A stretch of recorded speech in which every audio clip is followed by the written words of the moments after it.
As the wildlings emerged from the trickler costume and ran to the arms of their loved ones, a low thumping pulse began to sound from the northern edge of the village, where the light of the fire did not reach.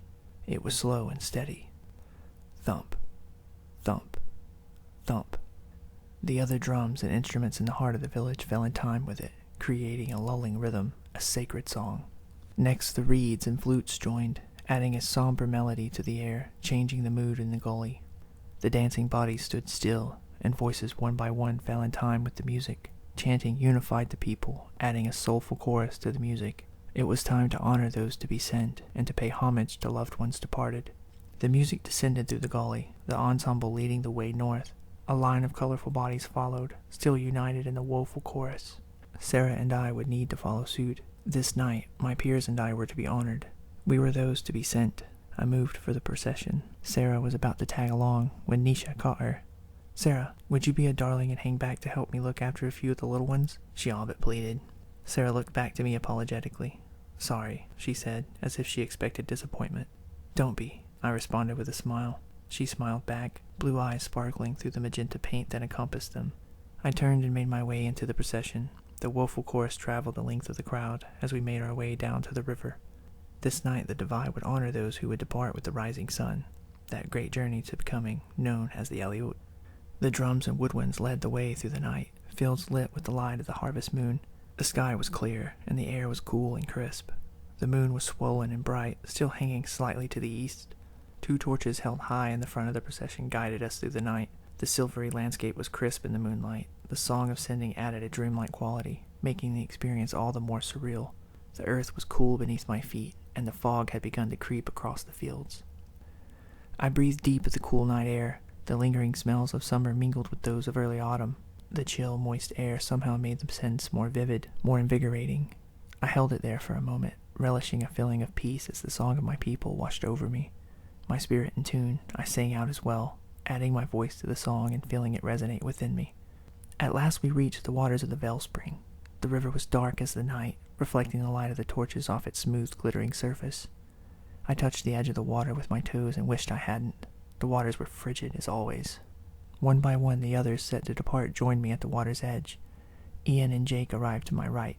Ian was shorter than me, and broader too. He looked almost menacing, a stern look on his face as he glared over the water. Jake was slightly taller than me, a curly mane of hair pulled back from his painted face. Yuri and Trev arrived next, the twins hot on their tails. The twins, of course, came to stand at my left, cheesy smiles on their faces from their excitement. Even though I could tell they had plenty to say, they dared not utter a word during ceremony. Corey was the last to arrive, Tiala at his side. He seemed more interested in his new companion than in the ritual taking place. He nudged his way between Poe and me, all smiles, drunk with the night. His face, too, became hard, the icy water lapping at his feet, rendering his focus to the moment at hand. Finally, all 12 to embark on the Eliot were at the water's edge. All the village gathered around us, united in the rhythm of song.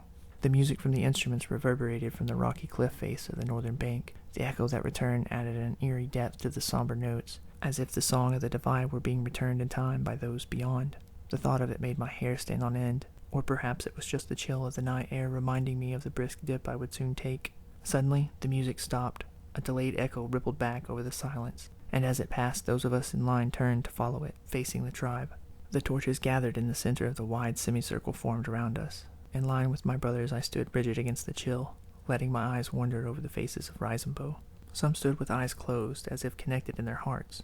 Others knelt at the water's edge, offering their prayers to be carried to loved ones passed beyond. My father was among them, sending his regards to Mother, no doubt.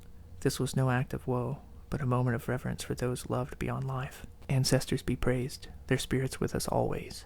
This was the way of the Divide. Mildra appeared between the 2 torches. She wore flowing robes of emerald green, ceremonial paint highlighting her face. A vertically oriented eye was painted at the center of her brow, glowing and shimmering magenta against the light of the torches. A line came down from either corner of the painted eye to cross her nose and end at either cheek. She stood firm before the Divide, addressing all as she spoke the traditional prayer of sending. Her voice came full and strong as she opened her arms and spoke toward the moonlit sky. Great Mother, we praise you for the gift of life that fills this world, the life that fills our village and makes our hearts strong. Sayu. Her last word rippled through the crowd in turn. Sayu. Those of us standing in line before our people remained silent. Great Mother, we offer our thanks to the precious time spent with the dear departed. May all our journeys end in your grace, that our spirits remain united. Sayu. The prayer was once again answered in time by the Divine. Now Mildred took a commanding tone, speaking to the line directly. I felt myself snap to attention. Chosen youth of Risenbow, before you are the sacred waters of the Wellspring.